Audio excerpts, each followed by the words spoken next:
తాలూకా Pithapuram MLA గారి తాలూకా జాగ్రత్త, చెడ్డ పేరు తీసుకురాకండి. పోలీస్ అధికారులు ఆర్టీఓ అధికారులు ఆపి మీ నెంబర్ ప్లేట్ ఏదంటే మా పిఠాపురం తాలూకా అని చెప్పకండి, కొడతారు, నన్ను తిడతారు. అలాగే వన్ వేలో వెళ్ళిపోతా ఏంటి ఇదంటే పిఠాపురం తాలూకా ఎమ్మెల్యే మాకు అలా కాదు. మనం పాటించకపోతే ఎట్లా? అందరూ చట్టాలు పాటించాలని చెప్పే స్థితిలో ఉండి మనం కూడా చట్టాలను పాటించాలి.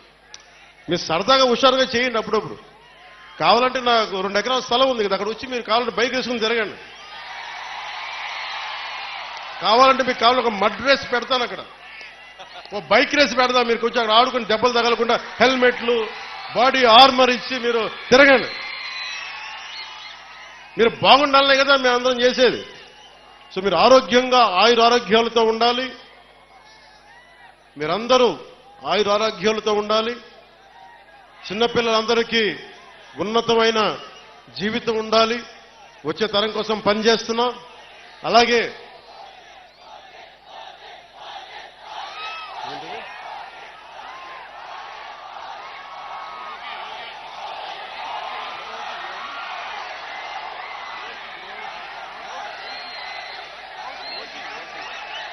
ఓజీయా సినిమాలు చేసే టైం ఉందంటారా?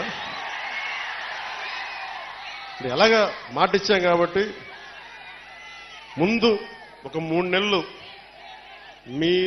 కనీసం మీరు నన్ను తిట్టకూడదు. కనీసం ఒక్క రోడ్డు గుంతలు కూడా వేయలేదని తిట్టకూడదు కదా మీరు నన్ను.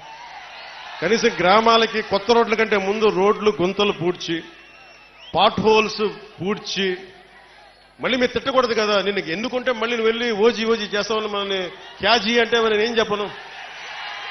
ఒక భయంతో మా నిర్మాతలు కూడా చెప్పాను, కొంచెం క్షమించాలి. మా ఆంధ్ర రాజ్య ప్రజలకి మేము కొంత కనీసం సేవ చేసుకొని కుదిరినప్పుడల్లా ఒక 2 రోజులు 3 రోజులు మీకు షూటింగ్ చేస్తాను, ఎక్కడ పనికి అంతరాయం రాకుండా. ఓజీ చూద్దరు కానీ బాగుంటుంది.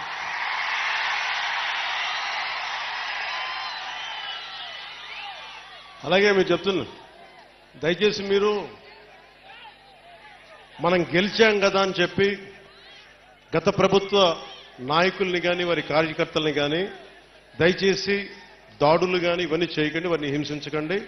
కనీసం సోషల్ మీడియాలో పోస్టులు కూడా పెట్టకండి. వాళ్ళు చేసిన తప్పు మనం చేయదు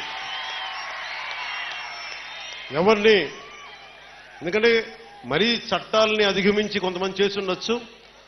అది పెద్దలు పివి నరసింహారావు గారు చేసినట్టుగా చట్టం తన పని చేసుకుపోతుంది. అందుకని మనం మటుకు దయచేసి ఎవరిని కక్ష సాధింపు చర్యలకి తీసుకురాకండి, అది మనకి మంచిది కాదు, మనం చేయొద్దు. అందుకని మీ అందరికీ సర్వం ఇప్పుడు సుఖం కలగాలి, మీరందరూ క్షేమంగా ఇంటికి వెళ్ళాలి. నాకంటే వయసులో ఉన్న మీ ఇంట్లో ఉన్న పెద్దలందరికీ నా పాదాభివందనాలు తెలియజేయండి. మా జనసేన నాయకులందరికీ పేరు పేరున ధన్యవాదాలు తెలుపుకుంటూ, ప్రత్యేకించి వర్మ గారికి 2 చేతులెత్తి నా కృతజ్ఞతలు తెలుపుకుంటూ, మా కృష్ణరాజు గారికి కృతజ్ఞతలు తెలుపుకుంటూ, మర్రెడ్డి శ్రీనివాస్ గారికి నా కృతజ్ఞతలు తెలుపుకుంటూ, వాళ్ళు ఒకటే అడిగాను, నేను అందరినీ ముఖ్యంగా జన సైనికుల్ని కలుస్తాను, వీర మహిళల్ని కలుస్తాను. నాకు ఆఫీస్ ప్రాంగణం పెద్ద అయ్యే వరకు కొద్ది రోజులు వెయిట్ చేయండి. నేను మిమ్మల్ని అందరినీ కలిసి మిమ్మల్ని అభినందించి మీకు థ్యాంక్స్ చెప్పుకునే బాధ్యత, మీతో కలిసి భోజనం చేసే బాధ్యత నేను తీసుకుంటాను. అలాగే మా disciplinary committee chairman Shri Ajay గారికి, రాష్ట్ర నలుమూలల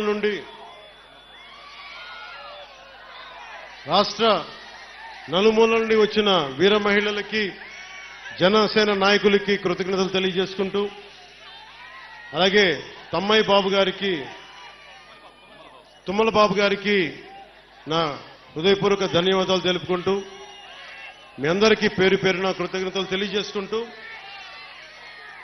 మాట్లాడటం కంటే కూడా పని చేయడం ఇష్టం, నన్ను పని చేసుకొని ఇవ్వండి. భవిష్యత్తులో మీరు ఇంకొక ఎవరి వైపు చూడాల్సిన అవసరం రాదు. కూటమి తప్ప ఇంకేం కనిపించకూడదు. కూటమే కనిపిస్తాయి. కూటమి ప్రభుత్వం రావాలనే మీరు కోరుకుంటారు. అంతలాగా మేమందరం పనిచేస్తాం. నేను మీ అందరికీ తెలుగుదేశం అధినాయకులు గౌరవ ముఖ్యమంత్రి శ్రీ నారా చంద్రబాబు నాయుడు గారి తరపు నుంచి, వర్మ గారి తరపు నుంచి, కృష్ణరాజు గారి తరపు నుంచి, మర్రెడ్డి గారి శ్రీనివాస్ గారి తరపు నుంచి, నరేంద్ర మోదీ గారి తరపు నుంచి, నా తరపు నుంచి మీ అందరికీ ధన్యవాదాలు ధన్యవాదాలు ధన్యవాదాలు.